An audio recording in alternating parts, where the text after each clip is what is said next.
hand of God, that he may exalt you in due time.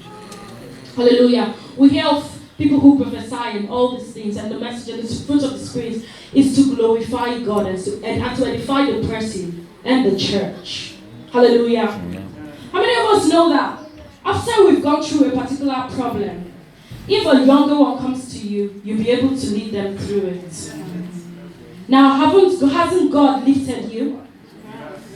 Hasn't God made you an example to the generations to come? Hallelujah. If only we would just believe God.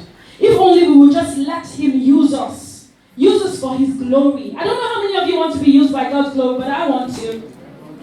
I want him to use me more than I can ever imagine, because I've seen the way he does things. Hallelujah.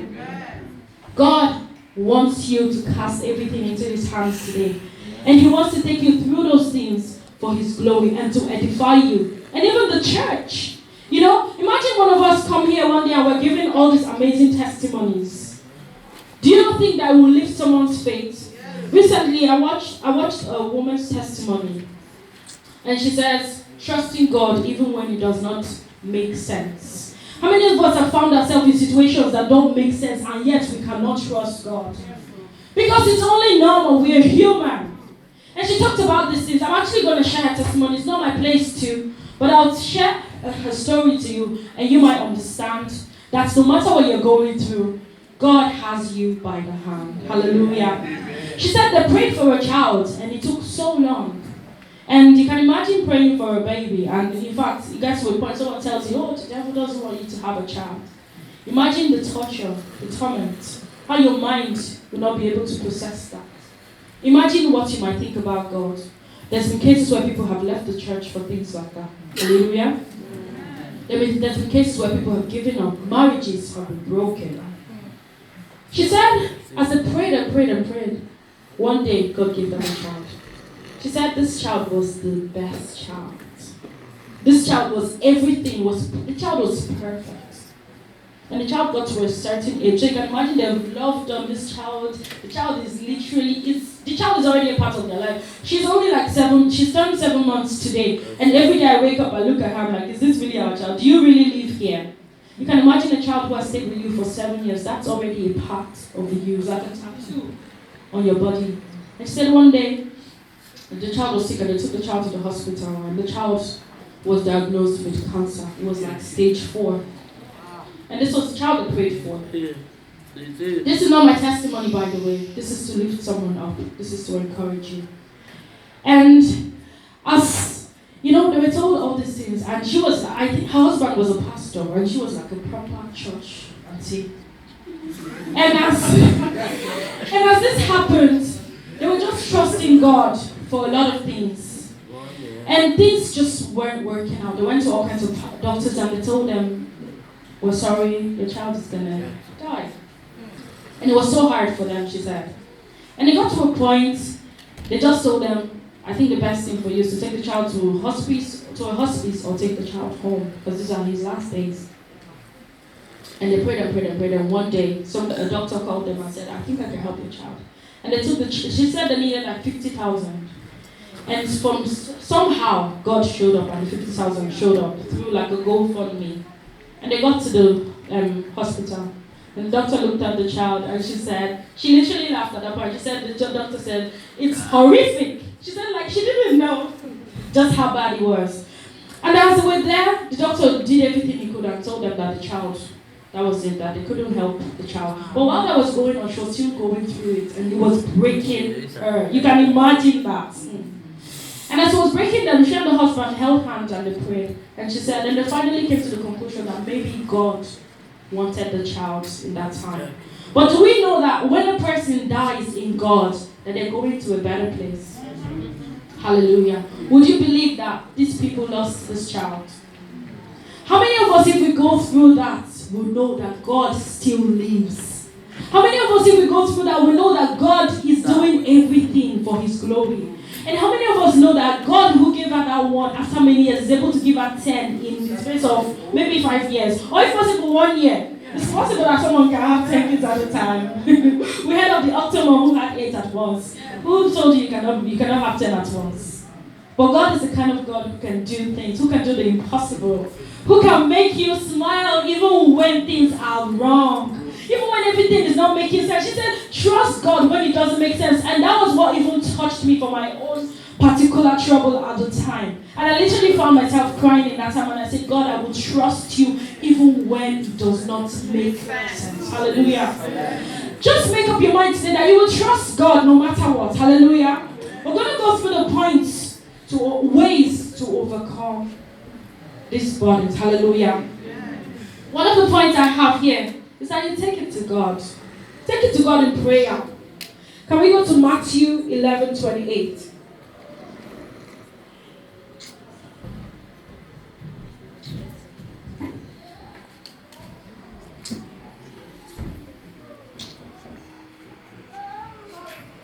Come unto me, all ye that labor and are heavy laden. I will give you rest. Hallelujah. You see a promise here.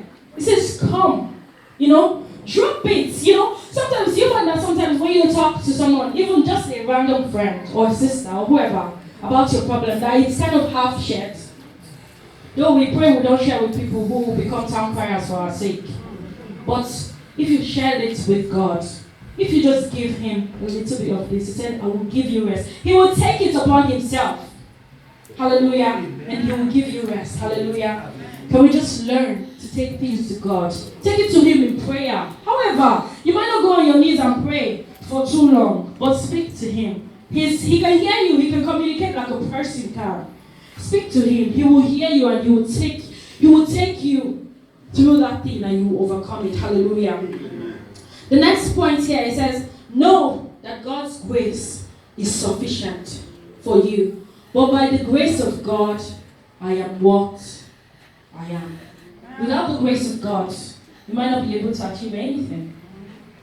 I remember one time that the Gio talked about how it takes everything for a person to lift an apple and eat. And I can see that from raising a baby. They have to learn every single thing.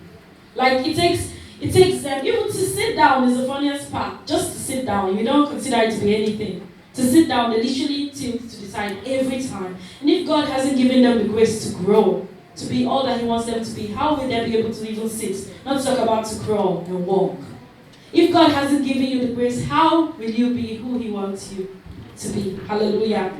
If you can open to 2 Corinthians chapter 12, verse 9.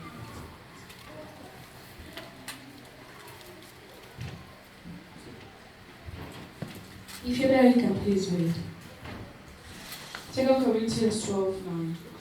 And he said unto me, my grace is sufficient for thee. Hallelujah. For my strength is made perfect in weakness. Hallelujah. Most gladly, therefore, will I rather glory in my infirmities, that the power of Christ may rest upon me. Hallelujah. Learn to trust God. His grace is sufficient for you. And our last point here, it says, trust God. You can open to Proverbs chapter 3, verse 5 to 6.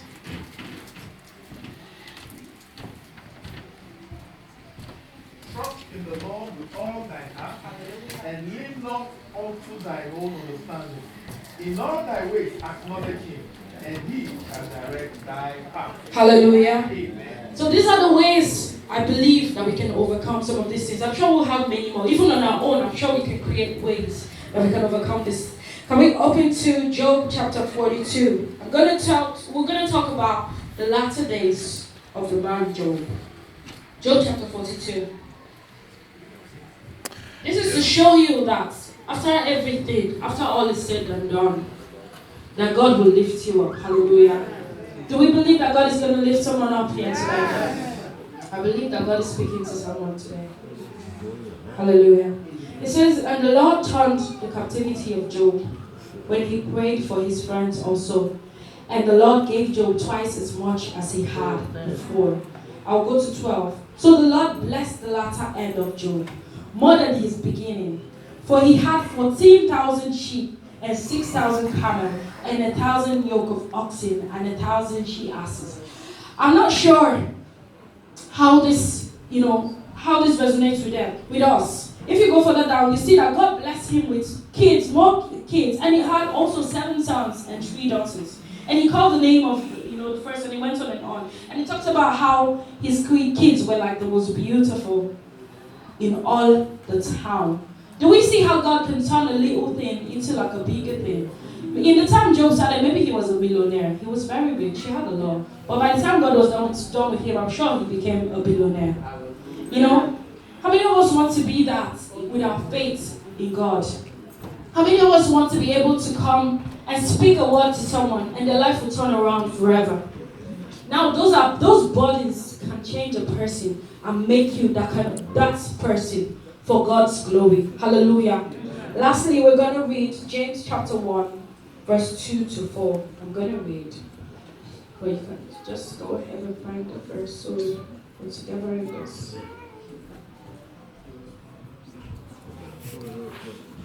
James chapter 1, verse 2 to 4. Can we read together actually? Chapter 1, verse 2 to 4. Because this is a message for all of us. Tis all joy when you fall into diverse temptations, knowing this, that the trying of your faith worketh patience. But let patience have a perfect work, until you may be perfect and entire, wanting nothing. Hallelujah. The Bible talks about us counting it joy. That even when you're going through something, it's for the glory of God. And it's to lead us into perfection. None of us is perfect. And we probably will never be. But someone has died on the cross for us. That God might look down on whatever we might have done. Anything that has made us feel small. Because He's working us. He's taking us somewhere. Hallelujah. Amen. I hope this has touched someone's life today. Because God is taking you somewhere. He's building you. He's making you the woman He wants you to be. He's making you the man He wants you to be. He's building you so that you can build generations that are coming after you. Hallelujah. Church, I just want you to cast all your burdens to Jesus today. Because He's here to set you free. Hallelujah. Amen. Amen. Thank you so much.